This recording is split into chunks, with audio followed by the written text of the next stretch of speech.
Bien, le classement tarifaire, également appelé le SH-code, la nomenclature combinée, l'espèce tarifaire, le code tarique, la NDP autrefois, toute une série de dénominations qui finalement désignent une même et seule réalité. Le classement tarifaire, c'est donc une suite de chiffres, une suite de numéros qui sont la dénomination juridique d'un produit. Cette dénomination juridique permet de déterminer un produit puisqu'on ne parle pas tous la même langue. Cette nomenclature est donc appelée code tarifaire que l'on appelle plus vulgairement le code douanier.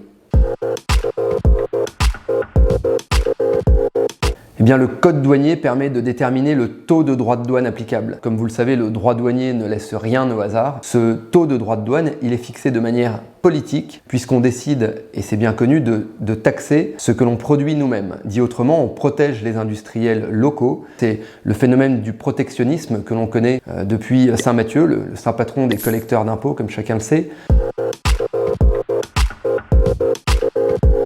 Un très bon exemple, c'est les téléphones portables. Dans les années 2000, dans l'Union européenne, nous avions tous les mêmes téléphones portables. Les autres téléphones non européens étaient plus chers sur le marché puisqu'ils étaient soumis à droit de douane. Le jour où le dernier producteur européen est racheté par une société étrangère ou n'existe plus, eh bien, il n'y a plus de droit de douane puisqu'il n'y a plus personne à protéger et automatiquement, les marques non européennes inondent le marché puisque le marché est considéré comme libre, entre guillemets, de droit de douane.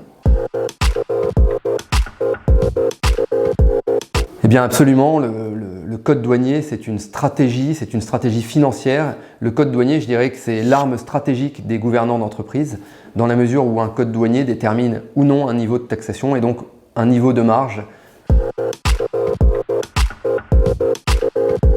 Dans la plupart des cas, la règle principale est de classer les produits selon leurs caractéristiques techniques et donc il faut les compétences d'un juriste, nous en l'occurrence, et d'un professionnel du secteur pour classer un produit efficacement.